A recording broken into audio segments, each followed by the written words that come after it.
친절한 성 기자입니다. 오늘도 투자 레터로 찾아왔습니다. 오늘 제가 말씀드릴 내용은 또다시 금융에 관련된 거예요. 지난 15일에 미중이 드디어 2년여간의 무역 전쟁을 끝내고 1차 합의에 서명을 했습니다. 첫 번째 레터를 낼 때가 미중이 만나서 우리 그래 화해하자 이렇게 얘기를 했었거든요. 한 달 만에 진짜 서명을 한 겁니다. 제가 첫 번째 레터에서는요, 미중 합의 이후에 중국이 좋아질 거다라는 얘기를 했었고, 중국 투자를 어떻게 할 건지 얘기를 했었어요. 그래서 오늘은 제가 미국 쪽에 좀 더 포커스를 맞춰서 말씀을 드리려고 해요. 중국이 좋아졌으니까 미국도 분명히 좋아지는 점이 있을 거거든요. 그럼 오늘도 바로 레터를 보도록 할게요. 여러분들한테 제가 보여드린 지금 이 투자 레터예요. 투자 레터의 제목이 미중 무역전쟁 그 후 제조업 살리기 대작전이라고 제목을 붙여봤어요. 지금 2년간의 그 미중 무역 분쟁을 제가 간단하게 좀 서머라이즈를 한번 해봤습니다. 일단 미중 무역 분쟁은 2년 전에 일어났어요. 지금 트럼프 대통령이 그때 제가 그 증권거래소를 출입했었거든요. 뜬금없이 어떤 얘기를 했었냐면 행정명령이라는 걸 내렸어요. 그러면서 야, 중국 너네 때문에 지금 우리나라가 적자가 너무 심해. 우리나라 적자의 45%는 중국 너네 때문이야. 이렇게 얘기를 하면서 갑자기 이 중국산 물품에 관세를 매기겠다. 이렇게 얘기를 한 거죠. 그런데 그때 상황이 어땠냐면 중국이 이렇게 미국이 나오니까 좀 깨갱하지 않을까? 이런 얘기들도 좀 있었거든요. 근데 중국은 절대 물러서지 않았습니다. 그래서 중국이 어떻게 했냐면요. 우리도 가만히 있냐? 우리도 보복관세를 하겠다. 그러면서 무역전쟁이 심화되기 시작을 한 거죠. 네, 여기 이제 표를 보시게 되면은요, 이제 표를 좀 보여드릴게요. 미중 무역 분쟁이 어떻게 이렇게 본격화됐는지에 대한 설명들이 좀 나와 있습니다. 우리한테 중요한 거는 이 2년 동안 지속되어 온 미중 무역 전쟁이 다 끝났다라고 할 수는 없지만, 이제 드디어 끝날 기미가 보인다는 거죠. 그래서 누가 이긴 거냐, 이걸 한번 보면은요, 승자는 없습니다. 그리고 패자도 없습니다. 중요한 거는 미중의 교역량이 급격히 줄어들었다는 거예요. 다음 페이지에 보시면 지금 그래프가 있는데요. 미중 무역전쟁 이후에 중국의 대미 수출은 완전히 줄었어요. 그리고 미국의 대중 수출도 줄었다는 거죠. 그러니까 결국에는 승자도 패자도 없는 결과를 낳게 됐다라고 할 수가 있고요. 미중 적자 규모 그래프를 한번 보실게요. 이게 사실은 트럼프가 중국한테 이제 정말 무역전쟁까지 하게 된 그런 상황인데 이 적자 규모가 엄청나죠. 왜 이렇게 됐을까? 시장의 논리 때문에 그런 거예요. 제가 이 밑에 이 그래프를 하나 가지고 왔는데 이 그래픽을 한번 보시면 이제 중국은 세계의 공장 역할을 하고 있어요. 이렇게 흩어져 있던 이 구심점이 이제 하나로서 중국으로 이제 합쳐진 모양새를 볼 수가 있잖아요. 전 세계의 공급 체인이 저렴한 중간재를 중국으로 들여와서 중국에서 완제품을 생산한 지 이제 미국으로 수출하는 이 밸류 체인이 세팅이 된 상황이죠. 이 밸류 체인이 형성되는 과정에서 이렇게 미국 내에 있는 이거는 제품이에요. 서비스는 제외한 겁니다. 제품의 적자 규모가 이렇게 늘어나고 있는 거예요. 무역전쟁 이후에 실질적인 피해는 오히려 미국이 받았다고 할 수 있는데요. 중국의 제조업도 영향을 받았지만 미국의 제조업이 더 큰 영향을 받았어요. 미국 경제가 지금까지 괜찮았던 이유는 비제조업, 그러니까 테크 산업들, 테크 기업들이 미국 경제를 이끌었다고 볼 수 있어요. 그래서 미중 무역 분쟁 이후에 비제조업과 제조업 간의 괴리가 엄청 더 커진 거예요. 견고한 성장을 하기는 했지만 그게 결국엔 4차 산업, 비제조업 덕분이었다라고 할 수가 있고요. 특히 이제 지난 1월이었죠. 1월 3일 날 발표된 ISM 제조업 기수가 47.2로 발표가 되는데 이게 굉장히 충격적이라는 거죠. 왜냐하면 이 ISM 제조업 지수 같은 경우에는 원래 기재치가 49였어요. 근데 반등을 하기는커녕 기대치에도 못 미친 ISM 제조업 지수가 발표가 되면서 미국 제조업에 대한 우려가 굉장히 커지고 있습니다. 미국의 고용률을 한번 보면은요. 이 농업 부문의 신규 고용 지수가 14.5만 명으로 기대치를 밑돌았어요. 이 기대치를 밑돌았는데 이게 왜 그러냐? 미국의 제조업 때문이라는 거죠. 제조업에서 이 고용을 다 갉아먹은 겁니다. 미국에 있는 러스트벨트가 결국엔 트럼프의 지지층이었었는데 트럼프가 결국 되고 난 이후에는 오히려 부메랑으로 돌아온 거는 미국의 제조업 경기가 나빠져서 이 사람들은 오히려 일자리를 잃게 됐다. 그래서 우리가 어디에 투자를 해야 되냐 그 얘기잖아요. 지난번 레터에서도 말씀드렸다시피 미국의 테크 기업은 미국의 견고한 성장을 이끌기 때문에 우리가 당연히 봐야 되는 섹터고요. 그리고 안 좋았다가 좋아지는, 그러니까 바닥을 쳤다가 위로 올라가는 섹터가 바로 미국의 제조업이라고 할 수가 있습니다. 미국에 그러면 제조업에 투자를 한다라고 하면 어떻게 해야 될까라고 볼 수가 있는데요. 지금 여기 보시면 미국의 제조업 실적이 반등을 할 때, 실적이 개선이 될 때 수혜를 보는 게 산업재예요. 산업재라고 하면 이제 흔히 떠올릴 수 있는 게 운수, 항공, 뭐 이런 것들이거든요.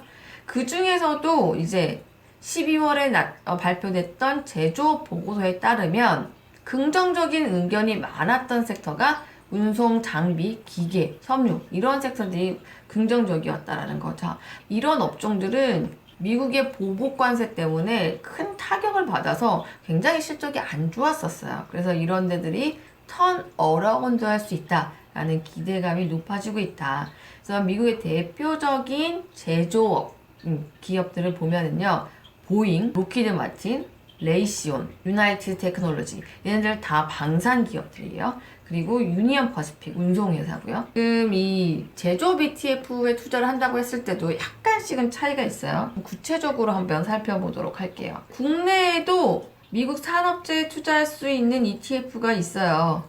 ETF를 보면은 보잉의 비중이 가장 높아요. 7% 정도 되고 있거든요.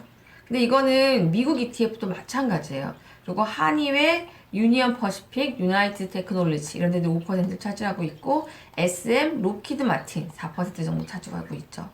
그리고 수수료가 0.25%고 거래량도 적진 않아서 만약에 해외 주식 투자를 안 하시는 분들 같은 경우에는 그냥 국내에 있는 이 코덱스 미국 S&P 산업재를 가지고 미국 제조업 투자를 하실 수도 있습니다. 네, 미국 쪽으로 넘어가 볼게요. 미국의 S&P 500에서 대표적으로 투자하는 산업재 ETF는 티커명이 XLI인데요. 지금 구체적인 어떤 그거를 보면 우리나라에 상장된 ETF랑 약간 비슷해요. 보잉이 7%로 가장 많고요. 한의회, 유니언 퍼시픽 5%, 유나이티드 테크놀로지, 로키드 마틴, 3M, GE 이렇게 구성이 돼 있죠. 그런데 미국에 상장된 ETF 같은 경우에 장점이 지금 수수료 굉장히 저렴해요. 이거는 뭐 미국을 다 통틀어서 저렴한데 수수료가 0.12%다. 그러면 사실 뭐 수수료나 이런 걸 생각을 한다라고 하면 똑같은 종목들에 투자를 하고 있잖아요. 그런 상황에서는 오히려 미국에 있는 우리나라에 있는 코덱스 미국 S&P 산업재를 할 바에야 차라리 미국에 상장된 XLI를 하는 게 수수료 측면에서는 낫다라고 볼 수가 있습니다. 다우존스 산업지수 ETF DIA를 보면은요, 약간 범위가 넓다라고 할 수가 있어요. 기술 20%, 산업 19%, 소비자 18%, 이제 좀 다양하죠. 전통적인 어떤 제조업 이외의 기업들이 포함이 되어 있는데, 구체적으로 한번 종목을 보면은요, 보잉 당연히 들어가 있고요. 애플, 유나이티드 헬스케어 종목이죠. 골드만삭스, 금융이죠. 홈디포, 이건 소비재예요. 맥도날드, 소비재죠. 그리고 비자, 3M, 마이크로소프트. 그러니까 전통적인 산업, 제조업 이외의 기업들도 포함이 되어 있습니다. 그런데 이 DIA 같은 경우에는요, 일단 산업재로 분류가 산업재 ETF로 분류가 되기도 하지만, 여기서 이제 중요한 게 뭐냐? 여기서 중요한 게 지난 10년간 배당 성장률이 6% 정도 됐어요. 그러니까 우량한 기업들이 들어있는 데다가 배당 성장률이 굉장히 높기 때문에 고배당 ETF로도 인기가 높다라고 할 수가 있어요. 미국 제조업이 앞으로 좀 반등할 것 같다라고 생각하시는 분들이 있다라고 하면 국내에서 하시는 것보다는 미국에 상장된 XLI 투자를 한번 해보시는 게 어떨까라고 추천을 드리도록 하겠습니다. 네, 그럼 두 번째로 한번 넘어가 볼게요. 이번 미중 합의 결과 중국이 미국한테 어떤 걸 사주기로 했는지 그걸 한번 살펴보도록 할게요. 도대체 트럼프가 뭘 사달라고 했나? 앞으로 중국은 2년 동안 2천억 달러거든요. 우리나라 돈으로 환산을 하게 되면 233조 원이에요. 절대 적은 돈이 아닙니다. 이 사달라고 했는데 뭘 사달라고 했냐? 제품. 그러니까 이제 그 수출에는 두 가지 종류가 있을 수 있잖아요. 실제로 눈에 보이는 제품을 수출하는 거. 이 제품이 1621억 달러.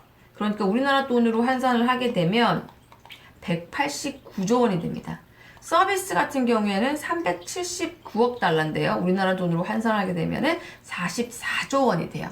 그러니까 확실히 미국 같은 경우에는 제조업의 타격을 많이 받았기 때문에 상품을 많이 사달라고 요청을 한 거죠. 제품을 사달라고 요구를 한 게 서비스를 구입해달라고 한 거에 비해서 약 4배 정도가 많습니다. 하지만 우리가 또 따져봐야 될 게 있습니다. 그렇다고 하면 어떤 제품을 사달라고 했을까? 공산품이 777억 달러, 약 90억 원 규모고요. 에너지, 셰일가스죠. 이런 것들이 524억 달러, 61조 원이나 됩니다. 농산물 320억 달러, 37조 원. 결국에는 농산물보다는 공산품과 원유, 셰일가스를 더 많이 산다는 거죠. 이번 레터를 준비하면서 굉장히 좀 재미있었던 부분이 뭐냐면, 아니 공산품, 그러니까 제품을 사달라는 거에 어떤 게 포함이 되어 있나라고 봤더니 여기 보시면 보잉 항공기가 있어요. 보잉 항공기를 약 20여 대 사달라고 했다. 미국의 제조업이라는 거는 항공산업이 굉장히 큰 비중을 차지하거든요. 근데 지난해 어떤 일이 있었냐면 비행기 사고로 인해서 보잉사의 737 맥스 이 기종이 올해 1월부터 이제 아예 공급이 중단되기로 됐어요. 근데 이게 얼마만큼의 큰 영향이냐. 뉴무신 장관이 얘기를 하기를 보잉 737 맥스의 공급 중단은 미국의 GDP, 국내 총 생산의 0.5%나 하락하는 결과를 가지고 온다라고까지 얘기를 한 거죠. 그러니까 이 정도로 큰 충격이에요. 그래서 미국이 중국한테 우리 비행기 좀 사줘 라고 얘기를 한 거죠. 올해 보잉사의 영업이익 성장률을 보면요. 전년 대비 마이너스 118.1%예요. 엄청나죠. 이렇게 하락을 했습니다. 그래도 다행인 거는 이제 올해 뭐 중국한테 좀 사달라고 해서 이렇게 했던 건지 영업이익이 올해는 그래도 전년 대비 694%. 그러니까 기저효과가 있기 때문이죠. 지난해가 워낙 안 좋았기 때문에 올해는 그나마 개선될 거다라고 생각하는 거죠. 아까 저희 보시면 모든 산업재 ETF의 첫 번째로 들어간 종목이 바로 보잉이었어요. 근데 이제 보잉의 올해 영업이익이 작년보다 개선될 거라고 하면 정말 안 좋았다가 턴 어라운드를 하게 되는 그런 섹터를 찾는다고 하면 바로 산업재가 될 수 있는 거죠. 또 하나 또 좀 관심 있게 볼 만한 게 여기 미국산 제약사 중국 진출 확대라고 돼 있어요.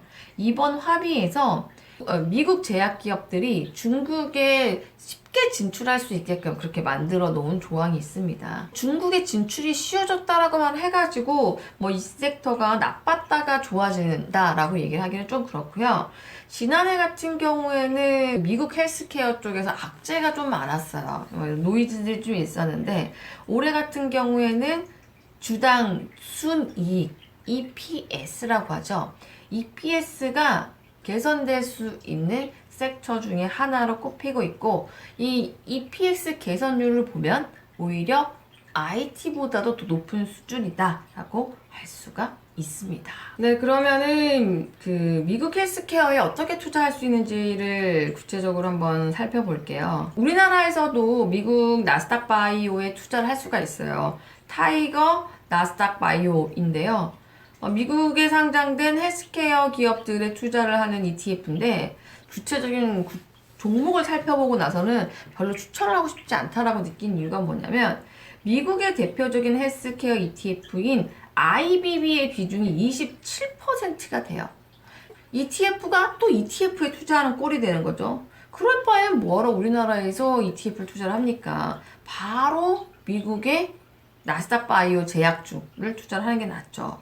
그래서 미국의 나스닥 바이오 제약주 ETF는 대표적인 게 IBB입니다. 이 IBB는 티커명이에요. 주로 투자하는 섹터를 봤더니 바이오 치료제. 요즘에 이제 의학 쪽에서는 바이오 치료가 굉장히 이제 각광을 받고 있죠.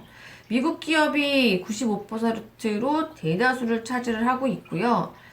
바이오 치료하는 게 42%다. 주요 투자 기업으로 보면 얌젠, 갈리어드 사이언스, 버텍스 파마슈티컬스, 바이오젠, 일루미나 이런 것들이 있어요. 대표적인 어떤 바이오 기업들이라고 할 수가 있겠죠. 그래서 차라리 국내에서 나스닥 바이오를 투자할 바에는 차라리 미국에 상장된 IBB를 투자하는 게 낫다라고 말씀을 드릴 수가 있습니다. 그리고 두 번째로 제가 추천을 드리는 거는 미국 헬스케어 분기배당 ETF XLV인데요. 이것도 역시 마찬가지로 미국의 헬스케어에 투자를 하는 ETF예요. S&P 헬스케어 섹터 지수를 추정을 하게 되는데 구체적으로 종목을 보면 존슨앤존스, 유나이티드 헬스케어, 머크, 화이자, 메드트로닉. 이 장점은요. 배당 수익률이 상당히 높다라는 건데요. 배당 수익률이 2% 이상이 돼요. 그리고 더 큰 장점은 뭐냐면 분기별로 배당을 한다는 거예요. 미국에 있는 리얼티 오 같은 경우에는 매달 배당을 하잖아요. 우리나라는 딱 한 번 배당을 하고, 근데 미국에는 이렇게 분기별로 배당을 하는 기업들이 많이 있습니다. 이 기업 같은 경우에도 배당 수익률 그리고 분기 배당으로 장기적인 투자로서 가지고 갈 만하다라고 볼 수가 있는 거죠. 마지막으로 미국 바이오테크 ETF FBT인데요. 이 ETF 같은 경우에는 한 그 기업들을 많이 투자한다라고 할 수가 있어요. 미국 기업이 98%를 차지를 하지만 독일의 의료기기 기업인 퀴아젠이 가장 비중이 좀 높아요. 뭐 근소한 차이기는 하지만 3.47%가 되고요. 미국의 임상시험 전문업체 찰스 리버랩 이런 데를 투자하는 곳이라고 할 수가 있습니다. 그래서 미국 헬스케어 쪽도 산업재와 마찬가지로 작년에 좀 좋지 않았다가 올해 영업이익률이 좀 개선되는 섹터로 볼 수 있을 것 같아요. 우리가 투자를 할 때 두 가지 방법이 있죠. 원래 잘 가던 게 더 잘 가는 안전한 투자를 할 수가 있고 지금처럼 바닥을 찍었다가 좋아질 만한 섹터에 투자를 하는 것도 한 가지 방법이 될 수가 있습니다. 마지막 주제인데요. 이번 주죠. 현지 시각으로 21일에서 24일 스위스에서 다보스 포럼이 열립니다. 벌써 50주년을 맞았는데요. 트럼프 대통령 그리고 앙숙인 환경운동가 툰베리가 같이 참석을 한다고 해요. 그래서 이 둘이 만나서 또 무슨 설전을 벌일까 이런 관심도 있는데 이번 주제는 화합하고 지속 가능한 세계를 위한 이해 관계자들입니다. 근데 핵심 주제는 기후변화라고 할 수가 있어요. 지금 호주 산불이 지난해부터 5개월째 꺼지지 않아가지고 정말 환경 문제가 심각하다라고 할 수가 있는데 지금 이 산불로 인해가지고 코알라가 멸종 위기에 달했고요. 서울의 폐가 산더미로 변했다라고 해요. 이제 기후변화를 일으키는 그런 나쁜 기업들은 투자를 하지 말자라는 분위기가 확산이 되고 있습니다. 블랙록이 세계의 가장 규모가 큰 자산 운용사인데요. 블랙록은 이제 올해 중순부터는 화석 연료 관련해서 매출이 25%가 넘는 기업에 대해서는 투자를 아예 철회해 버리기로 했어요. 이런 나쁜 기업들한테는 이제 투자를 안 하겠다라는 거죠. 그래서 좋은 기업을 구분하는 기준이 뭐냐? 환경을 생각하고 사회를 생각하고 지배 구조를 생각한다.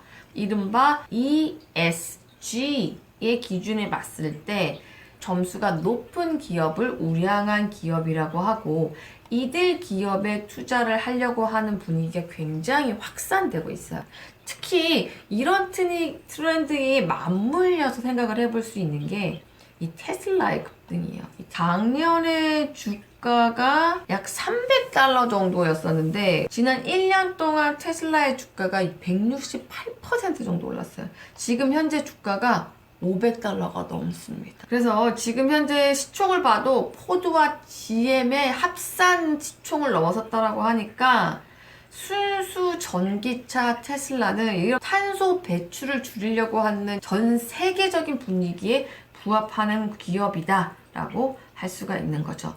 근데 사실 이렇게 비싼 테슬라를 우리가 투자를 하려고 하면 굉장히 부담스럽죠. 그래서 제가 다음 편에서는 테슬라를 포함하고 있는 ETF를 여러분들한테 한번 소개를 해드리려고 합니다. 그러면 ESG 기업에 투자하는 법에 대해서 한번 살펴보도록 하겠습니다. ESG 투자라는 거는 결국엔 착한 기업에 투자한다라는 거고요. 환경과 사회와 지배구조를 함께 생각하는 기업에 투자를 하는 거예요.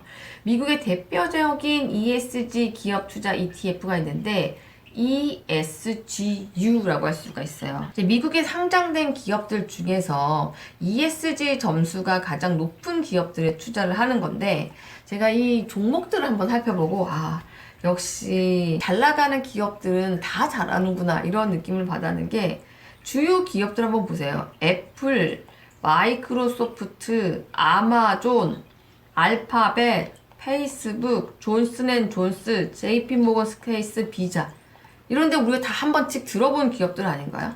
그러니까 원래 미국에서 대기업이고 잘 나가는 기업들인데, 이 기업들이 ESG 점수까지도 높기 때문에 ESGU 같은 경우에는 이런 기업들이 포함이 되어 있다라고 할 수 있는 거고요. 그리고 두 번째로 보면 탄소 배출을 줄이는 기업 투자, 탄소 배출을 줄이는 기업 ETF CRBN인데요. ESG 시대에 발맞춰가지고 저탄소 기업인 거죠. 제가 이 저탄소 기업도 보고 사실은 좀 굉장히 의외였는데, 탄소 배출을 줄이기 위해서 노력 중인 기업들이에요. 애플, 마이크로소프트, 아마존, 페이스북, 알파벳. 아까 ESGU와 거의 유사하죠. 이 기업들도 탄소를 줄이기 위해 투자를 하고 있다고 합니다. 그리고 실질적으로 정말 친환경 기업들을 보면 태양광에 투자하는 ETF인데 티커명이 TAN이고요. 대표적 태양광 ETF예요. 지난해 한 해 동안 주가가 50% 이상 급등을 했습니다. 올해도 역시 수익률이 좋을 걸로 예상이 돼요. 주로 신재생 에너지 기업이 58%를 차지를 하고요. 미국이 한 절반 정도, 53% 정도고, 홍콩, 독일, 중국, 노르웨이 이런 순서로 투자를 하고 있습니다. 스마트 에너지 분야에서 세계적인 선도 기업인 솔라엣지 테크놀로지 비중이 9%로 가장 많고요. 그 다음에 퍼스트 솔라, 시니 솔라 홀딩스, 중국 기업이에요. 이런 데들이 투자를 합니다. 그리고 마지막으로 클린 에너지에 투자하는 ETF예요. 티커명이 ICLN인데요. 신재생 에너지 중에서도 풍력 발전 기업들이 다수 포진돼 있다라고 할 수가 있습니다. 네, 오늘도 제가 투자 레터를 가지고 여러분들에게 함께 공유를 해봤는데요. 미국에서 투자할 수 있는 방법은 두 가지가 있을 것 같아요. 제가 전 투자 레터에서 설명드렸던 것처럼 지금까지 잘해왔는데 앞으로 더 잘할 것 같은 그런 기업들에 투자하는 방법이 첫 번째가 될 수 있을 것 같고요. 오늘처럼 그동안 미중 무역 분쟁으로 피해를 보고 굉장히 섹터가 안 좋았는데 앞으로 턴 어라운드, 실적이 개선될 것 같은 기업들에 투자를 하는 것도 한 가지 방법이 될 수가 있을 것 같습니다. 그리고 장기적으로는 친환경 테마, ESG 테마는 정말 중요한 것 같아요. 앞으로 투자를 할 때도 단순하게 돈만 많이 버는 게 아니라 얼마만큼 환경을 생각하고 우리 사회에 긍정적인 역할을 했는지를 따져서 투자하는 게 이미 선진국에서는 정착이 돼 있는 상황이거든요. 이런 게 좀 더 확산되다 보면 ESG 점수가 높은 기업이 결국에는 우량한 기업, 그런 게 벌써 미국에 나타나고 있잖아요. 미국의 테크 기업에 투자하는 ETF와 ESG 점수가 높은 기업에 투자하는 이 ETF의 종목이 동일하다는 것은 시사하는 바가 크다라고 할 수가 있습니다. 오늘 영상도 도움이 되셨나요? 아직 친절한 성기자의 투자 레터 구독하지 않으신 분들 있으면 이메일 주소를 이제 댓글로 달아주시면 유튜브 구독자 전용으로 해서 메일을 보내드리도록 하겠습니다. 이틀만 있으면 설 연휴가 찾아오는데요. 설 연휴가 끝나고 난 이후에 더 유익하고 재밌는 내용으로 여러분들을 찾아오도록 하겠습니다. 여러분 오늘도 감사합니다.